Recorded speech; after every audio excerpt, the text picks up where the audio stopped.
এমন একটা সময় হয় না যে কেউ নাই, আমি একাই আছি, মনে করি যে রাত্রে চোখে শুয়ে জল শুয়ে ফেলবো এরকম। না, কিন্তু চোখের জল তখন থামে না। তখন মন চাই যে ভিতরটা একদম যে আগুন নয় যে লোকে দেখে, কিন্তু আগুনটা জ্বললে পরে সবাই লোকে দেখে, কিন্তু এমন যে আমার আগুন জ্বলছে যে আমার কেউ দেখে না। দিদা দিদা কান্না করবেন না দিদা, কান্দেন না দিদা, সত্যি আমরা আছি।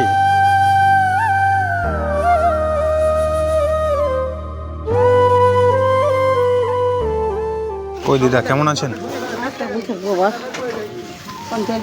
ভালো নেই, রান্না করতে পারিনি, জল মিষ্টি হয়ে ও আজকে রান্না করতে পারেননি? রান্না করতে পারিনি, শরীরটা খারাপ, যে মুড়ি ছিল মুড়ি খেলাম। দুটা একটু মুটি গেলা করবো বাড়িতে একটু পরে। মুড়ি খেয়ে আছেন, দুপুরে রান্না করতে পারেননি? কি কেন রান্না? বৃষ্টির জন্য?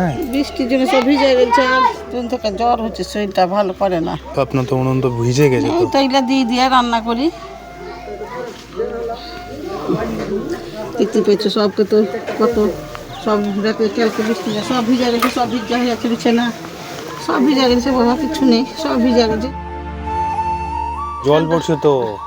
এই তো জল পড়ছে, এই যে একটা বস্তার মতন ছিল দিয়ে আবার তো কেটে এরকম করে দিয়েছি যে তো রাত্রে কি এখানে ঘুমিয়েছিলেন নাকি? এখানেই থাকি, একদম যাই না, ঝড় হয় জল হয়, আমি কারবার যাই না, ধন কারবার যাই না। সুবোধন বলতে আমার বাড়ি কোনো কথা হলে বলবে যে আমার বাড়িতে ছিলি, আমি তো রেখেছিলাম, কেউ রাখেনি।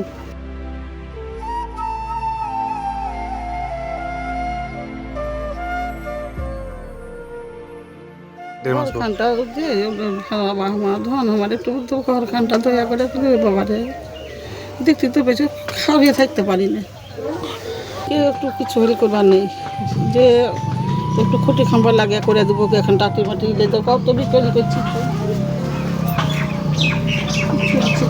এইভাবে থাকেন? একটু ঘরখানটা হতো ঘন্টে আমার, আর করে খেতে পারবো না। বন্ধুরা আপনারা দেখতেই পাচ্ছেন, এই দিদার কাছে আমি 1 মাস আগে এসেছিলাম, 1-1.5 মাস হবে। এর আগে এসে দিদাকে আমি কিছু হেল্প করে গেছিলাম। আমাকে একজন খোঁজ দিয়েছিলেন যে এখানে এক অসহায় দিদা থাকে, আর খেতে উপার্জন করার মতো কেউ নাই, দিদাই একাই। এই হচ্ছে দিদার ঘর, এর আগে দেখেছিলেন, আরেকবার আমি দেখাই।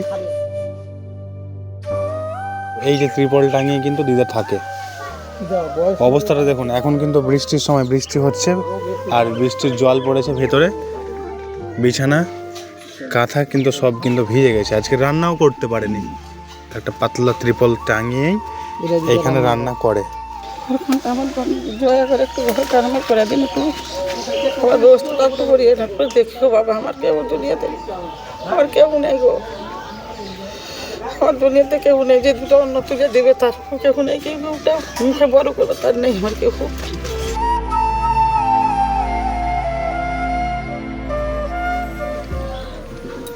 গ্রামের মেম্বারেরা এসেছিল কি? না আসেনি। আমি গেছিলাম তো বলছে কি আজকে বন্ধ, কেউ নেই। প্রধানের কাজ গেলাম, যে প্রধান হয়েছে খিদিরপুর না কোথাকার প্রধান হয়েছে, আমি তো নতুন ঢুকেছি, আমি এখানে কিছু আমার হাত নেই, আর কি বলবো। বন্ধুরা কিছু বলার মতো ভাষা নেই আমার কাছে, কারণ আপনারা দেখতেই পাচ্ছেন একটা মানুষ কিভাবে থাকতে পারে এই ঘরে। আজকে বৃষ্টি হয়েছে, বিছানা কাঁথা সব ভিজে গেছে, আজকে রান্না করেন নাকি? ঘরে কি চাল ডাল নেই না নাকি? চাল টাল নেই, আর কন্ট্রোল তো 3 কিলো করে চাল দেয় 1 মাস অন্তর, কী হবে অতি ঘরে ধারে চাল ডাল কিছু না? একটু বসে থাকতে পারছি, কিন্তু না মতে বসে বসে উঠতে পারি না। না খেতে পারলে তো ভালো, লোকের মনে না খায় না থাকে, এটাই তো লোকে চাইছে। বাস্তবিক তো। আচ্ছা, গ্রামের লোকেরা আপনাকে হেল্প করে? আশেপাশের মানুষগুলো সেটাই আমাকে হেল্প করতে হবে না, মাঝে মাঝে ভগবানকে বলছি, ঈশ্বরকে বলছি যে ঈশ্বর জানে আমার সকালে জানে কাকে মুখ দেখতে না হয়, ঈশ্বর আমাকে লিয়ে দিও। না না দিদা, ঠাকুর এটা আমার এইভাবে বলবেন না, বুঝতে পারবেন। আপনাকে এর আগে আমি কথা দিয়ে গেছিলাম না যে দাদু ভাই আছে, একটু সময় লাগবে, হ্যাঁ বুঝতে পেরেছেন? আপনি কান্না করবেন না, আপনার ঘরের ব্যবস্থা আমি করে দেব, কোনো চিন্তা করবেন না।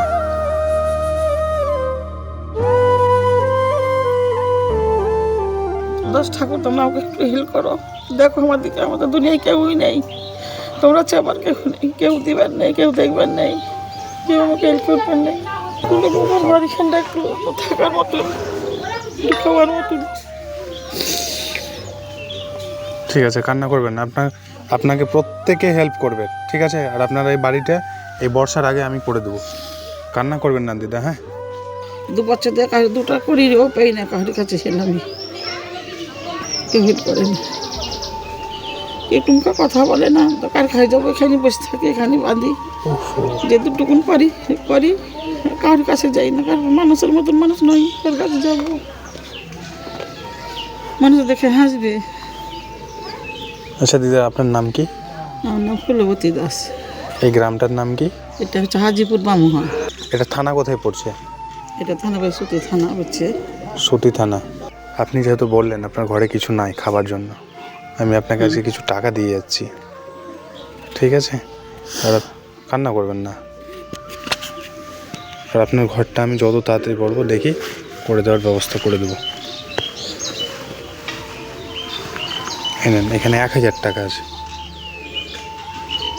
আমরা শুধু আপনাদের মুখে হাসি ফোটানোর জন্য এসেছি। কেন করো ধন একটু ফেল করো, তোমরা একটু ঘরকে আমার দেখাশোনা একটু দেখো না, পারছি না আমি। না, করে দেবো দিদা। আপনি যে কষ্টে আছেন সেটা আমরা বুঝতে পারছি। অবশ্যই আপনাকে আমি এই ঘরটা আমি ব্যবস্থা করে দেবো। ধন তোমরা সাথে থাকো। বন্ধুরা, আমি আবারও আপনাদেরকে ভেতরটা দেখাই দিদার ঘরের। দেখি দিদা, একটু চলুন তো, আসুন। এই হচ্ছে দিদার ঘর। এই ত্রিপল টাঙিয়েই কিন্তু থাকে। প্রায় 2 বছর ধরে এইভাবে আছেন নাকি? 2 বছর থেকে। তো বন্ধুরা দেখতে পাচ্ছেন, এটা কিন্তু বাসযোগ্য ঘর নয়। তো আপনাদের কাছে আমার বিশেষ অনুরোধ, এই দিদার পাশে এসে দাঁড়ান, দিদাকে হেল্প করুন যাতে দিদার ঘরটা করে দিতে পারি। কারণ আপনাদের সাহায্য ছাড়া সম্ভব নয়। এই ঘরটা করতে গেলে মিনিমাম 40,000 টাকা মতো লাগবে। আপনাদের সাহায্য ছাড়া আমি একাই পারবো না। তো দিদার পাশে এসে দাঁড়ান, কিচ্ছু বলার নাই। বললাম আমি এটাকে প্রধান দিয়ে আপনাকে জোরহাত করছি, আপনারা পাকার ঘরে থাকতে পারেন না, ফেলে তো থাকতে পারেন না, আপনারা তিরপাল গেলে একটা দিলেন না। 1 বছর হয়ে গেল, এই তিরপালটাই আছে, সিরায় জল পেয়েছে, একটা তিরপাল দিলেন না। আমরা এই বর্ষার আগেই আপনার ঘরটা করে দেওয়ার চেষ্টা করব, ঠিক আছে দিদা? ভালো থাকবেন, কান্না করবেন না। হ্যাঁ, আর কান্না করবেন না, চোখের জন্য, চোখের জন্য। হ্যাঁ, অবশ্যই অবশ্যই দিদা, আপনাকে অবশ্যই আমরা দেখবো। সুখে থাকো, আশীর্বাদ করলাম। দিদা, বলছিলাম যে দুপুরবেলায় তো মুড়ি খেয়ে আছেন, এখন কিছু রান্না বান্না করে করবো, ভাত পানি কিছু রান্না বান্না করে খান, বুঝলেন? ক্ষমতার কেমন নেই যে করে দিবে, আর করার মতো আমার ক্ষমতা আবার নেই। দিদা, আমাদের মতো অনেক দাদু ভাই আছে যারা আপনার পাশে এসে দাঁড়াবে, ঠিক আছে? আপনি তো মানুষকে বললেন, মানুষ নিশ্চয়ই আপনাকে হেল্প করবে। তো বিষয়টা হচ্ছে যে আপনি এই মানে অভাগা একটা সংসারে যদি আপনার মা আপনার এই জায়গাটা আপনাকে যদি না দিয়ে যেত, তাহলে আপনাকে রাস্তায় পড়ে পড়ে দিন কাটাতে হতো, রাস্তায় বেরোতে হতো। আপনি তো বললেন যে আপনার ভাই পর্যন্ত আপনাকে হেল্প করে না, দেখে না, হেল্প করতে পারবে তাহলে নিজের ভাই ভগ্গর যারা হেল্প করে না, তারা পাড়া প্রতিবেশী কিভাবে হেল্প করবে আশা করে যায়? এরকম পরিবেশে আছেন, সত্যি মন থেকে খুব খারাপ লাগছে। আমরা আছি দিদা আপনার পাশে, চাপ নেবেন না। মনে হয় না, এমন একটা সময় হয় না যে কেউ নাই, আমি একাই আছি। মনে করি রাত্রে শুয়ে শুয়ে এরকম না, কিন্তু চোখের জল তখন থামে না। তখন মনটা যখন ভিতরটা যে আগুন নয় যে লোকে দেখে, কিন্তু আগুনটা জ্বললে পরে সবাই লোকে দেখে, কিন্তু এমন যে আমার আগুন জ্বলছে যে আমার কেউ দেখে। দিদা দিদা কান্না করবেন না দিদা, সত্যি আমরা আছি। দিদা শুনেন, আপনার এই দুঃখ দুর্দশার কথা শুনে আমরা নিজেরাও ভাষা হারিয়ে ফেলছি। কান্না করবেন না দিদা। হ্যাঁ,